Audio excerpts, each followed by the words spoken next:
This episode of the Multiracialverse podcast is brought to you by Couture, a brand born from a powerful vision and a deep connection to heritage. Founded by Shinnecock brothers Jason Tech King and Wayon Moon Smith, Eviton represents resilience and pride. From handmade tie-dye to wellness-focused athletic wear, each piece is crafted with intention and positivity, smudged with sage for good vibes, and delivered to you with love.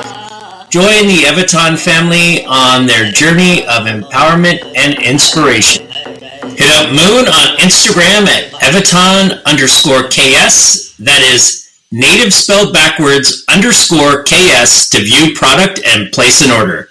Eviton Couture. Feel the spirit of resilience in every stitch.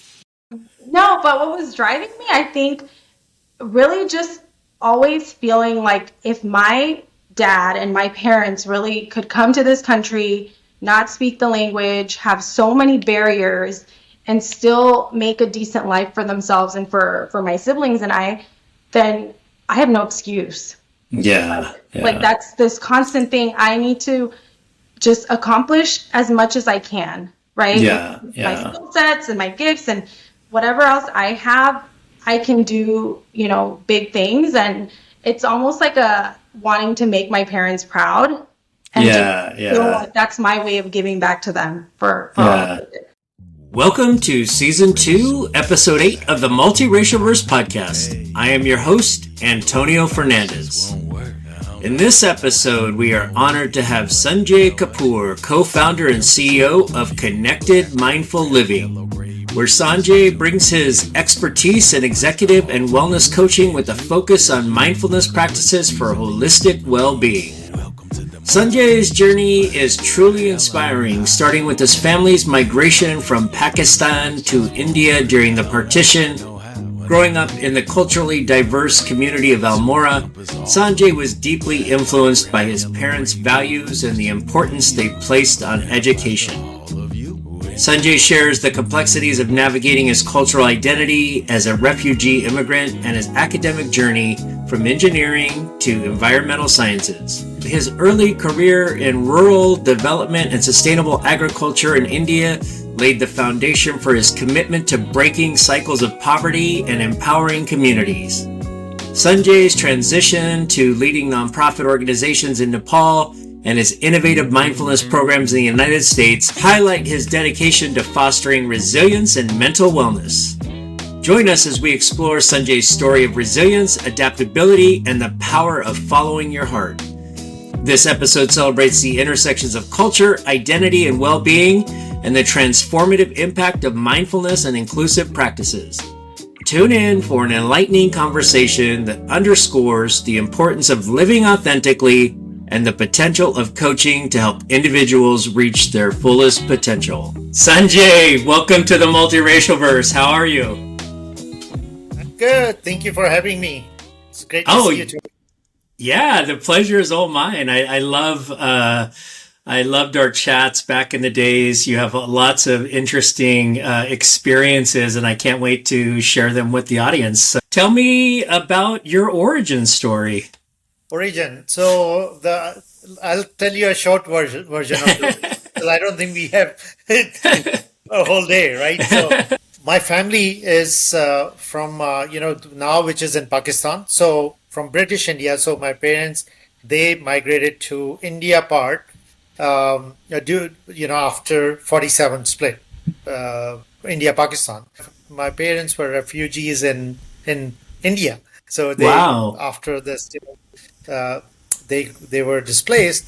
So, and they moved to a small place up in, now it's called Uttarakhand in central Himalayas. The place is called Almora. Very beautiful place. And that's where I was born and I grew up.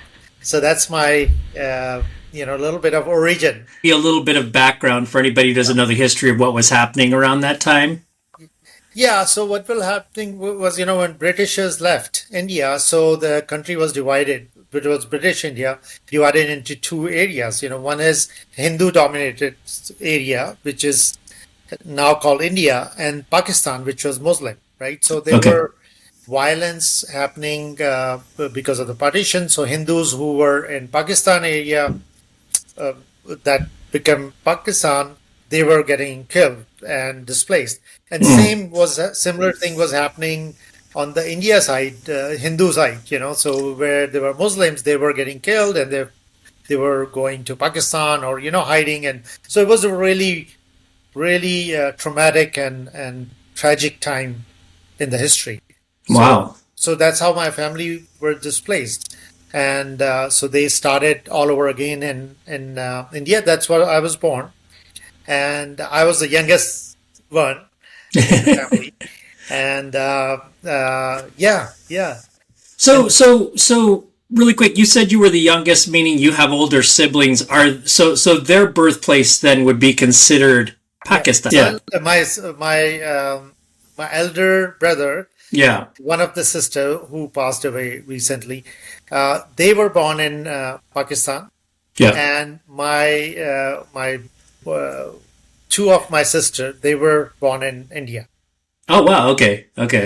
Awesome. And so what did your parents do for work in India in the Himalayas area? Himalayas, yeah. So they started with like a small street hawker. That's how they started selling clothes, right? Wow. Merchandise, and then they built up, like a shop, and then built up a business, and now they're, then now we have a good third or fourth generation there already.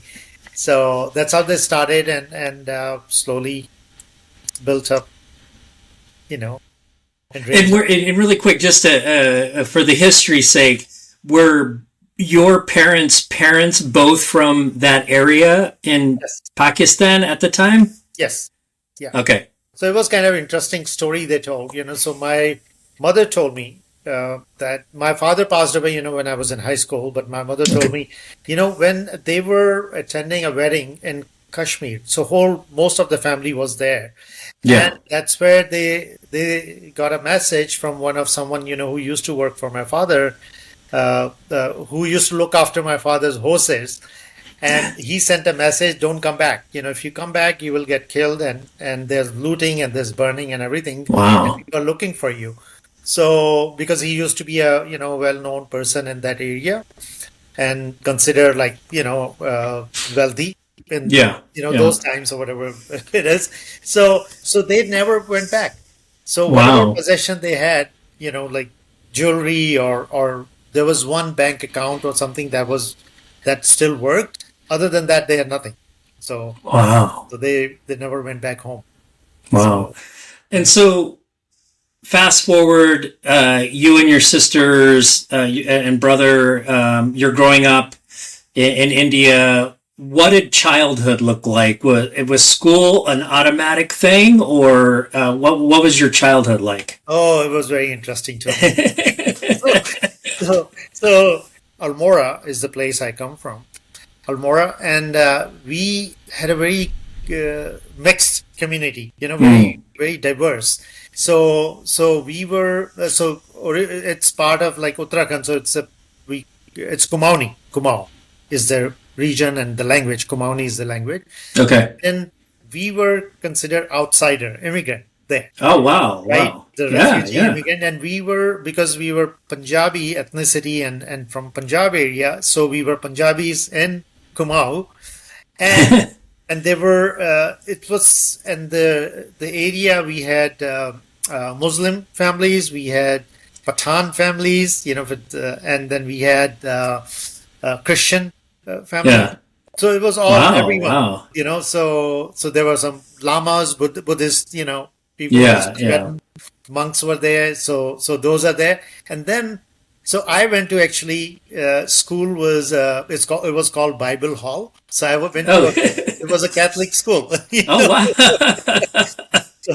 So very interesting. Yeah. So how long were you in that type of a school system? So primary education was there. And then I went with none. Obviously, then if it's a Catholic school, there were nuns there teaching. Yes. It was very small school. Very small. So there were no benches or something. We had on the floor and rags and we just sat there. Right. So Yeah. yeah. So there's so much to talk about, but I'm just going to ask this question in the simplest form, which would be, you move as a refugee immigrant to this other part of India, and there's this mix of different cultures. Did your family tend to hold on to its culture pretty tightly there, or was it also receiving of the other cultures there and possibly, we'll take part in this particular tradition of this culture or this tradition of this culture? Yeah. So I think it was mixture of both. So mixture, because we were Hindus in Pakistan. So a lot of influence from Muslim, and Sikhism. So my brother is Sikh, right? So Sikh, Hinduism, Muslim, because my mother, my father, their friends were Muslim, right? All. Oh, okay. All of a sudden, this country was created. Now, this division, and so they still have. My father spoke Pashto, also Urdu. Oh, wow. And my mother's first tongue was Urdu, actually. That's wow. The school, and she used to write in Urdu. So she self-taught herself Hindi and English later on. And so it was like so we were confused immigrants. So growing up, so we are Hindus, so we are going to temples. Then I was going to Catholic school. My so we were doing all the like a Bible study or some of those. Was it all in your native language, or was it in English at the Catholic school? Hindi. Oh, Hindi. It was okay. Yeah, Hindi. And then because my brother half brother is Sikh, so then we had a Guru Granth Sahib, which is a Sikh, religion, right? The thing. And then my mother was very influenced by Buddhist culture, so we used to go to Buddhist teaching also. So we had best of everything. So we never felt, that separation from different religion. It was all like, I thought growing up, everything is, you're supposed to embrace everything. Yeah. That was going to be my next question, was how did that impact you as far as, Yeah. But there were also another thing is confusion part was because of the recent not when I was growing up, but my maybe my brother or elderly who were displaced, they had a little bit of kind of anger or something towards Muslim. They were displaced, So more like, why? Because some of my relatives were also killed during the process. Oh, wow. Sorry to hear that. Yeah. So long time ago, but which is like, which happens during any of these conflicts, right? Yeah. So, and so there was some of that. So, yeah. And so your parents both were starting a business, running this small business. And you're in the Catholic school. Obviously, you're going to the next level of school. What does that schooling look like? And was it important to your parents at the time? Was education? What did it mean to them in the way that they promoted it in the household? Yeah. So for my mother, it was very important. My father was more like a businessman, and so he valued it, but not so much. He was like focused on generating, doing income and all those things. He was focused on that. My mother valued really highly because she always loved studying and doing. So she there's a big difference between my father and my mother's age. You would not believe it, when I tell you, but. So just put it in a simple word. I was conceived when my father was very old. Oh, right. And I was in high school when my father died.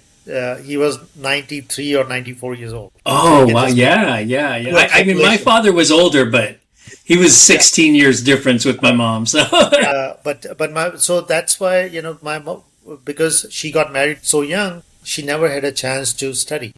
And then yeah. when my father, when we got this place and everything, and then she was a kid and she was raising another two, or no, three of my father's, kids, Oh wow. Okay. previous Yeah. Yeah. wives, Yeah. right? So, Yeah. Yeah.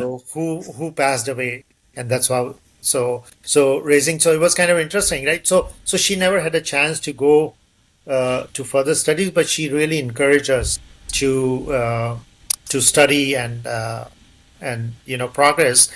And yeah, she always encouraged us. Yeah, always. And were you and your siblings all you all were in school, Yeah. and then did you work with your father too at the time, or did you have So other jobs that you might have performed? yeah, but as I said, my father passed away when I was in high school. Yeah. So we always saw him as an old man. Mm. He was like walking with a stick, you know. Wow. When Wow. as that's the last image I have, you know. Yeah. Yeah. And so we Wow. never really had that experience of that normal father-son relationship, right? He loved Yeah. us, but he was old at the time. And so my mother essentially raised me and Mm. my siblings, and she's the one who provided, and encouraged us to study. Yeah. So we all had my my sister, everyone had masters uh, Wow. level. Yeah, yeah. What were you interested in? Oh, I was interested in. I had no idea what I was interested in when I was in high school. So I Yeah. was Yeah. doing one thing after another, and then my brother, he took over my father's business. Okay. So after school, then I used to go work in the shop, Yeah. Oh yeah. Yeah. Yeah. Yeah. Yeah. Like shops, textiles. Yeah. textiles. Yeah. So the shop. So I used to So I had a couple of miles, away my school. So I'll walk there, and on the way back, then I'll work in the shop and then come home. So at Okay. night. So that was kind of routine. And so so you went to college then after Yeah. school? So after that, Almora was my hometown. So I left Almora for my university, which was away. Uh, so that's also another interesting story. I will not bore you with that. Yeah. But it was so I wanted to go into engineering Yeah. field. Yeah. But what happened was, while I was, in India, you have to prepare for entrance exam. All these Yeah. universities, they conduct entrance exam, right? So there's a uh, agriculture ones, there are technology ones, and all those. So I was among other of my fellow students. We were giving these entrance exams, right? So one of my friend, he wanted to go take an entrance exam for an agriculture, very prestigious agriculture, one of the top university in India for agriculture and animal husbandry. So he said, hey, I don't want to go alone. Can you come with me? I said, sure. Then he said, you have to fill up the form. So I filled the form and also did that. So we went to give a test together. So he didn't qualify, but I did. So I said, okay, what the heck? So I started, you know, uh, uh, Now, how far away was this from home? it's like 4 hours away, 4 or 5 hours away. But those days, 4 or 5 hours away with the transportation and everything, it was a big deal, right? So Yeah, yeah. So that's I was because I'm kind of curious because eventually your story will lead you to the United States, yeah, and yeah, so I'm kind of curious about what type of child teenager you were. Is that an omen of you being when you get older leaving the country and going to pursue something else? Were you outgoing like that a lot? yeah. So what I kind of were fascinated by were, I saw travelers, coming from Mm. where Almora is a really uh, it's a touristic place. Like we're not touristic in the sense is there's certain, like hippie trail, right? Oh People yeah, yeah, yeah. so So we had a share of some of those travelers there, and I were kind of really fascinated by the freedom for people to travel and live Mm. in a different country and move around, and so and then they some of the gadgets they used to have. I said, oh, this is nice camera. We never saw these Yeah. kinds of things, and Yeah. solar battery chargers and things like they were kind of just. So I was fascinated by some of the kind of they kind of having that freedom, right? Yeah. So that was I think something that influenced. Uh, the other thing is the knowledge. Some of them, Yeah. during that time, I interacted with some when I was in high school. Some of the travelers and the knowledge they had, and about telling about different places and things. So I was fascinated. I think that probably planted a little bit of seed. Nothing to And this might be super naive, but was were you listening to or getting news from the United States on a radio or TV or anything like that? No, it was mostly through the travelers, huh? what United States. No news. We were lucky if we had a radio.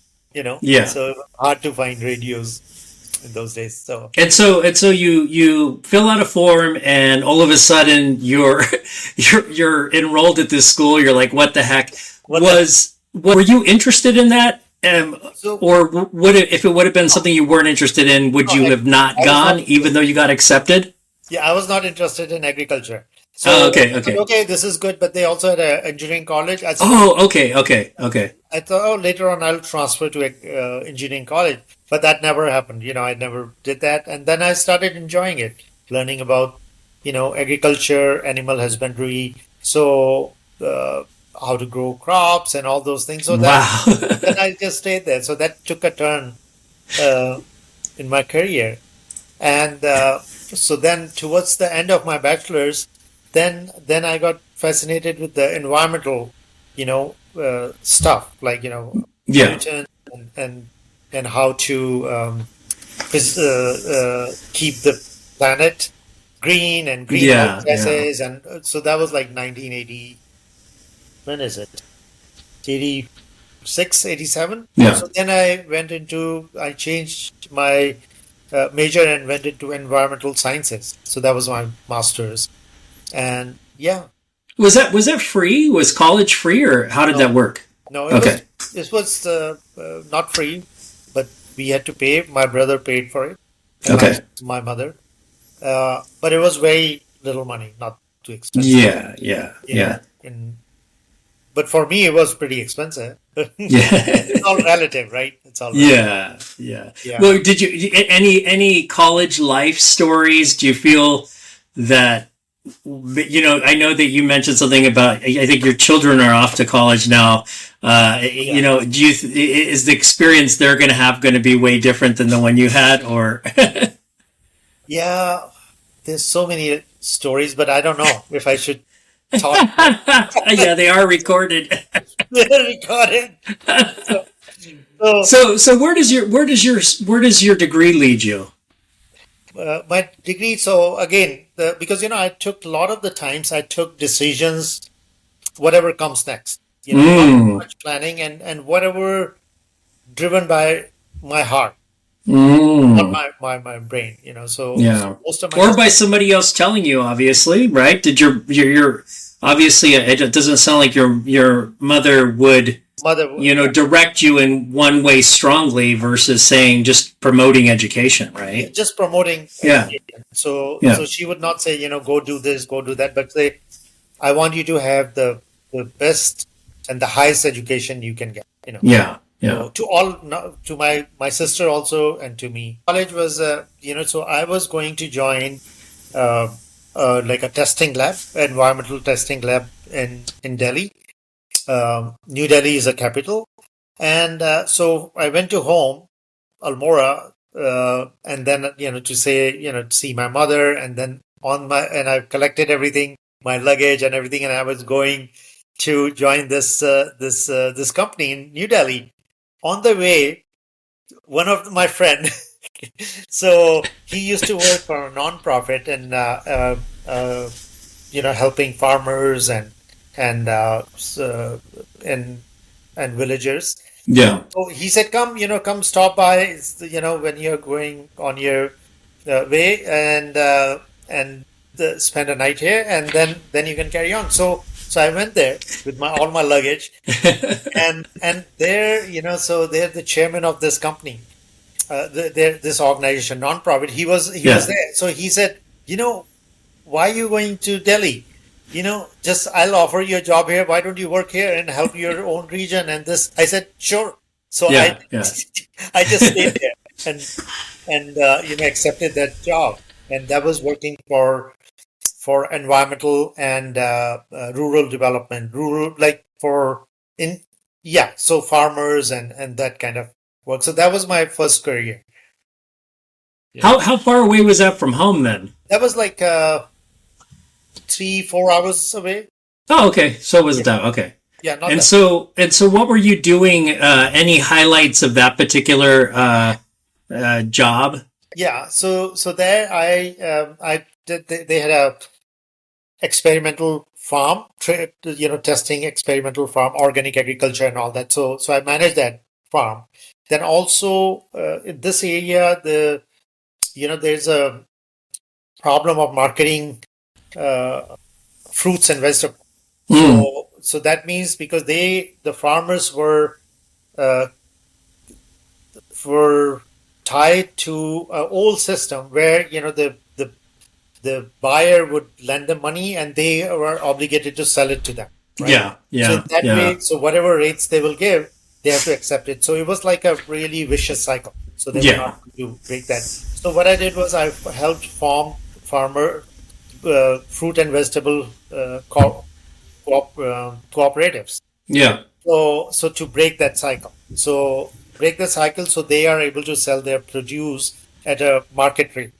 Oh, right So on. Okay. those are some of the highlights, which I really enjoy doing, and that helps, both men and women equally, so they were uh, kind of Was that also improving the diet in some way or another? Because it sounds like if fruit and vegetables weren't, I guess it sounded like they weren't like as staple as maybe they are now. I don't know.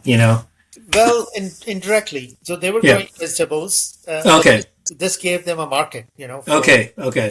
so that brought income. It's mostly for income generation, but they have Yeah. good vegetables there. Yeah, so Okay. most of the things were kind of pretty much organic, because low use of they didn't have money to put fertilizer, so they Yeah. just kind of Yeah. made So, most of it. so how much longer did you were you in India before you made your journey? Yeah, so during that time, there was a team came from Nepal to visit our organization. Organization because they learned about our organization doing really good work, and so they came here and then they invited me to Nepal. So their president, he was visiting there, and he said, why don't you come and help me? So they were in sustainable agriculture. It was called Institute for Sustainable Agriculture, Hmm. called INSAN, right? It also means human being, INSAN. Oh. Oh. Wow. That's Wow. the acronym. Yeah. So I said, okay. So I went there for a year consulting to Nepali non-profit organization, this organic agriculture. So where I built, so that was my next phase. Yeah. Yeah. And during that time, I went there and then I built low density polyethylene. No, sorry, high density HDP water harvesting tank, because Nepal in the remote area, so it's really hard to carry concrete and cement and everything Hmm. material to build Yeah. water tanks. But the water is a big problem. And so the technology which was we were using in India in this organization, so I did those in Nepal, remote areas, portable. You take it there and then build it, and you catch the rainwater, or so that was my kind of another assignment. Yeah, small yeah. remote area. And I know, and then that lead to next phase of my life is feel free to interrupt. But then my assignment was done, and that then I came back to India, and then one of the friend during that time I met uh, was running another non-profit organization, another remote part of Nepal, and he accepted. He accepted a job in in Switzerland, work for Okay. WWF in Switzerland. So then that time I was traveling, and then he was going to Switzerland, and we met up in Delhi airport. Okay. So Delhi airport, and he handed me the keys. He said, here are the keys, pretty much. And I have an organization who have few months of funds, and they are like 15, 20 people who depend on this, and who are people.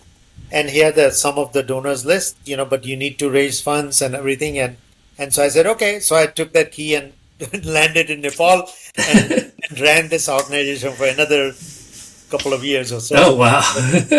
And raised fund for them, for so they can have they can survive for next 10 years. Oh, Grant wow. got Wow. launched in their grant, That's first amazing. grant.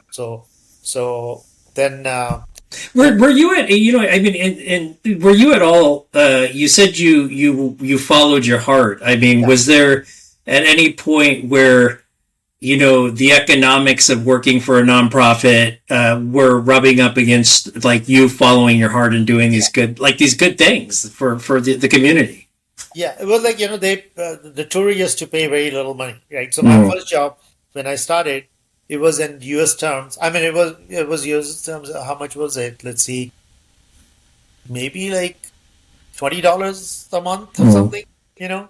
Yeah. So, but because the expenses was so low, I still had like leftover money, right? So, but yeah, the NGO jobs, they were not much money, very Yeah. little money. But during all this time, another thing happened was where I was working, I think skipped where I was when I was working in India, that nonprofit. So someone, one researcher was visiting there, right? So that was my ex-wife. She was from Berkeley, Oh, right? right on. So Wow. so then we were while I was in Nepal, so we were together, and then I moved to that leads to how I came to the US at the very first time. So to the United States, and then ended up getting applying for the grad school in the same university at Cornell, and then we ended up parting away, and then I left. I went back to Nepal again. Wow. Wow. So Nepal, and again I started working for those the one NGO I told you, that one, Yeah. Yeah. and then that led to me uh, to sustain that organization, this one, because it was a small local organization. I Hmm. started doing consulting work for one Austrian government project in Nepal to generate money for this NGO. And then later on, once they got the money, this organization, they offered me, they said, can you work here in our organization? So I said, sure. So this one thing led to another. But anyway, Yeah. I ended Yeah. up staying in Nepal for a long time there.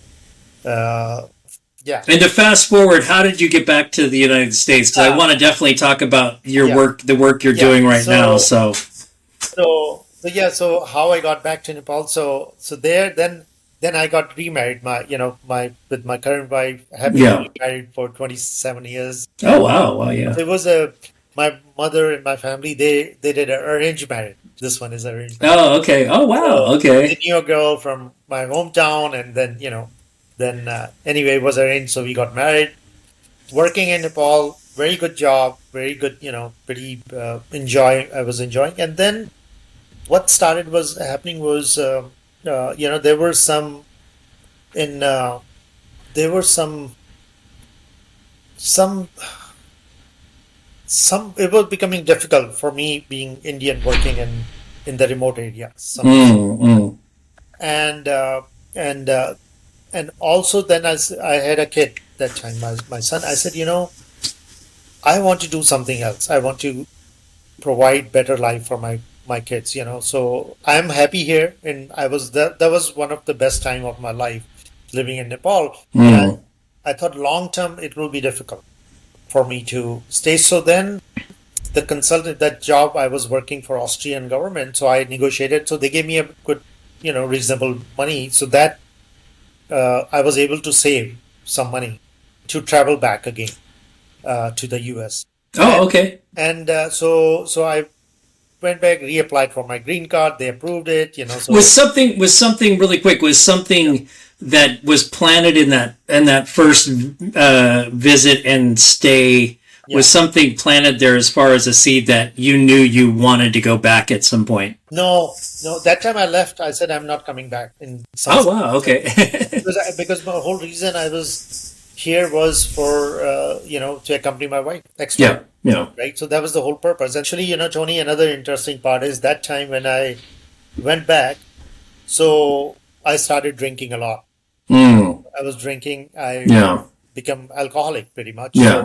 So in Nepal, right? I think it was just my, with my again remarrying and seeing the future for my kid and the opportunity. I said, Yeah. it will provide me a better opportunity, like many other immigrants. Yeah. Yeah. So I said, yeah, this is where I can give me freedom for me and my kids to travel to do things they really want to pursue. Rather than so that was the reason. Yeah. So Yeah. I had a choice. I was planning to move either to India or the US. Yeah. So I said, let me try for the US. So I came here. Uh, I didn't have a job when I came here. So I packed two bags. It's kind of a Wow. full circle. I'll tell you. Yeah. Yeah. Is I packed two bags, and a friend I made in Nepal who was from Irvine. Still a really close friend. I just had a lunch with him last week. Yeah. So with him, and he had his aunt had died, and he had inherited a home in Irvine. So he said, come stay with me. I said, yeah, I don't have a place to go to. He said, just come here. So I stayed Yeah. with him in Irvine, right, with two Yeah. suitcases. So 25 years later, right now I'm packing, my house and everything. I am in the process of maybe going back again to, back to the Asia or travel or something with two suitcases. So I was joking with him, I came here with two suitcases, Michael, and I'm going back with two Oh my suitcases. So gosh. Oh my gosh. yeah, Right yeah, on. Let's yeah, talk about connected mindful living. yeah, You and I met in healthcare, yeah, but I've always been fascinated by your past experiences, especially in nonprofit. And just from your stories, they all seem to fit the type of caring, giving person you are. Tell us about your new venture. New venture. So worked for Kaiser 20 something year, 2021 year. So the favorite, so it's not new to you, right? Maybe for the audience who might be listening to this, is that RFPs, right? So Mm. proposal and with the business, bringing business in Kaiser. Enjoyed. Uh, what I enjoyed was people, Yeah, yeah, like people, my my team, whoever I interacted, that kept me really there for a long time. yeah, yeah, And so what I enjoyed was what used to give me joy was when I see anyone, who I helped develop, or I played a little, not I, who am I to help someone develop? I sure, played a sure. role in their life. So they got better opportunities. They become a better human being, or whatever it Yeah, is, right? yeah, yeah, So, yeah, so that was really good, gave me a joy. And so then I turned into more into coaching, mentorship, right? Mentoring. yeah. So as I also mentored some people in Kaiser, Mm-hmm. new students who were coming in, interns, and those. those people, and also enjoyed with my direct reports, coaching them. Yeah, yeah. So really, really helped that. So that gave me a big satisfaction. And so that is my coaching part, right? Coaching part of Mm. it. The other part is which I like 10, 15, I don't know how many years ago, I was going through depression and anxiety pretty severe, right? So then one of my friend, whose name is also start the same as my name, so he took me to one organization where we practice mindfulness and breathing technique, and that really helped me. So I turned into again back to the mindfulness meditation, with which I used to go with my mother way back, right when I Oh, was wow. Wow. young, to Buddhist Wow. teaching and meditation, and that really reconnected and gave me happiness and peace, and I was able to maintain my mental health better. Yeah. So that led me to, I said, if it can help me, it can help other people at Kaiser. So I don't know, you are aware, of course, Yeah, yeah, yeah. that I created, I started a mindfulness program at Kaiser, so which peer to peer, and which was called Mindful Hub. So Yep. I started in person Tuesdays, 11 o'clock at Burbank. So putting a flyer, partnering with the Burbank Wellness Committee, Hmm. or Lori, another Yeah, Borenstein. Yeah, yeah. she was awesome, Yeah. and with them, and he said, okay, let's give it a try. So some people started coming, and there were some days three people, some day 50 people. So then when I was traveling, then people say, how do we do that? We started online one, So then I created a SharePoint. Then I invited other people to join me, and make it bigger. So anyway, so built that program, and I think still running. I don't Yeah, know. it's still going strong. Yeah, Still yeah. I going think they have strong. stuff every day. I think they have like a junk writing one, and yeah, yeah, Yeah, so still yeah, going, and then yeah, yeah, partner with the other people, like-minded people, and that gave me a tremendous joy, right? Creating that program, and especially during the pandemic. So it probably helped thousands of people. I mean, by the time I left, I had almost like 3,000 survey feedback of how it wow, is, so wow, it's solid data. yeah, And yeah, so that's what, I thought I will, when I got, let go from Kaiser, in the last year, January 4th. So I said, those are the things I want to take and create something which I really believe in, that gives me joy. yeah, And yeah, that can help people. I can make money, I can look for another job or do something else. But how about I share and keep promoting those things? So combining mindfulness, meditation with coaching. So that's the combination of it, is to help bring true potential, human potential. okay. So yeah. So that's what is the foundation of connected mindful living. Yeah, is there a specialty of industry that you will seem to attract, or that, say, for instance, corporate workers or athletes or other things, or is it you're hoping kind of like you can coach across the whole gamut of individuals? Yeah. So structure, the way I set up this organization is, there's a program for individual, there's a program for corporate or companies, because I think we have to do both, right? And Yeah. if we were to promote well-being and coaching, so they're like individual programs. Some of my program, which is people like me, the transition. Yeah. So it's a great program. It's called FIT, Flourish and Transition Gold Edition, right? Oh, So nice. I how do love you that. how do you flourish during the Yeah. transition, right? So so those, like, it's a 6 pillars and of life, and so that's one program for individual. Hmm. That can also be offered for corporate, because we have an aging population, and a lot of the bigger corporate, and there it can help prepare those organizations uh, to have provide these programs to the employees who are moving towards retirement or transition. Yeah, that's amazing. It sounds awesome. They can go in a well equipped way. So that program. The other is corporate one is coaching leaders and executives to how they incorporate mindfulness practices to enhance their, not only it's a good thing to do, but how do you leverage that to create a better organization, better well-being, as well as your bottom line.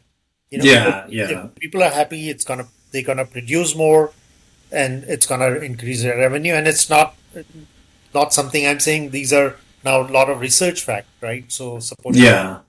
So that's why I incorporated both, and in order to, and the other, my thinking was, if you look at any of the, majority of the population from 18 years to say 55, 60 years old, majority of the time, they especially like under 50, they majority of the time, the awake time, where do they spend? At work.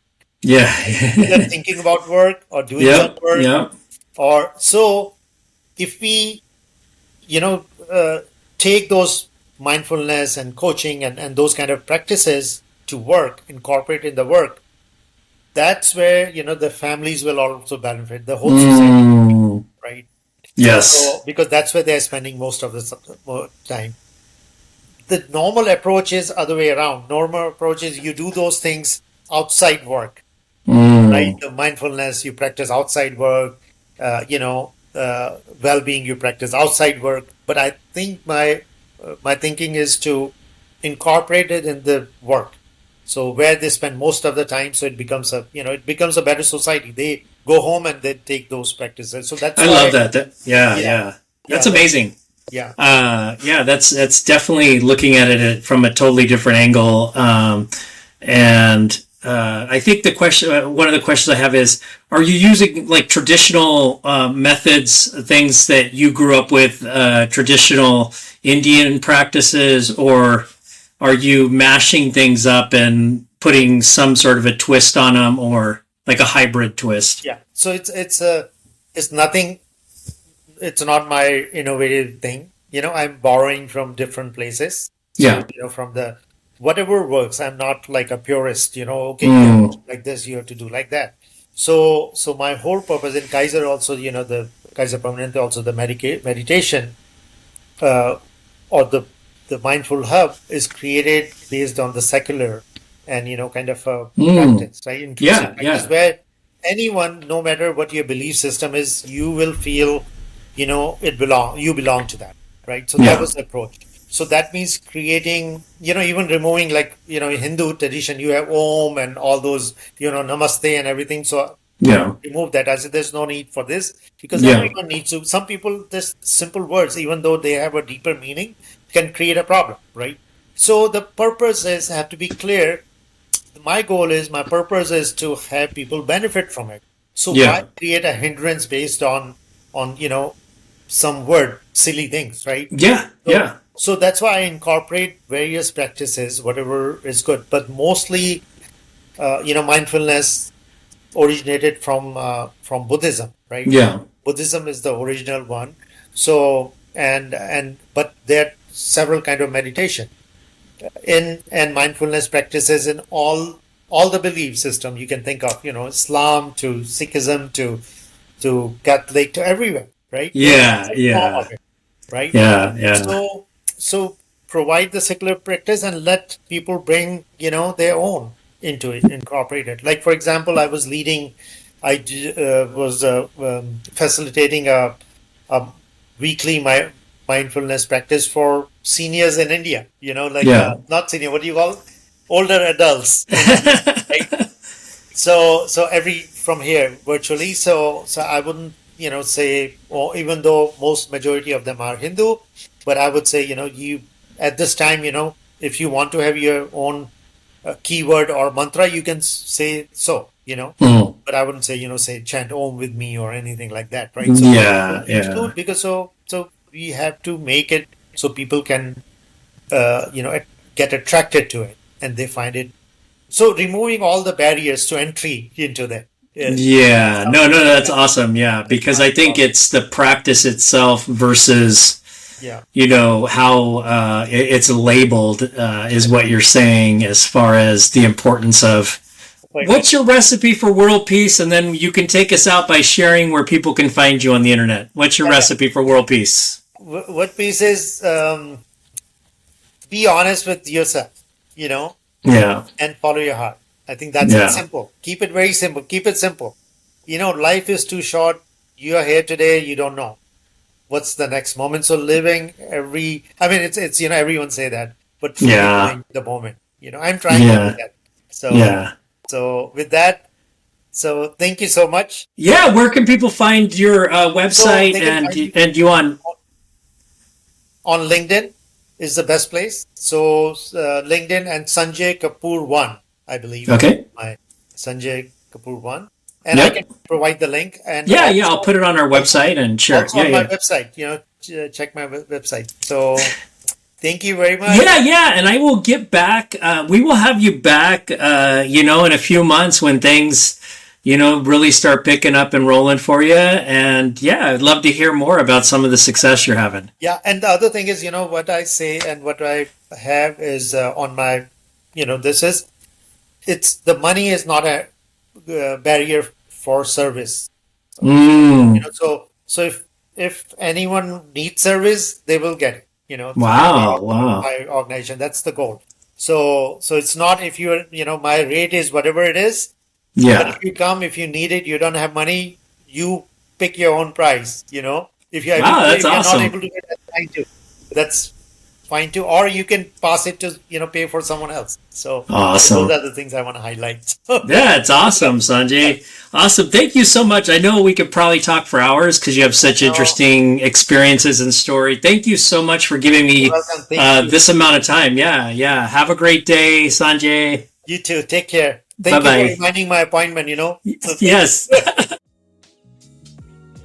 You can find this podcast on Apple Podcast and Spotify.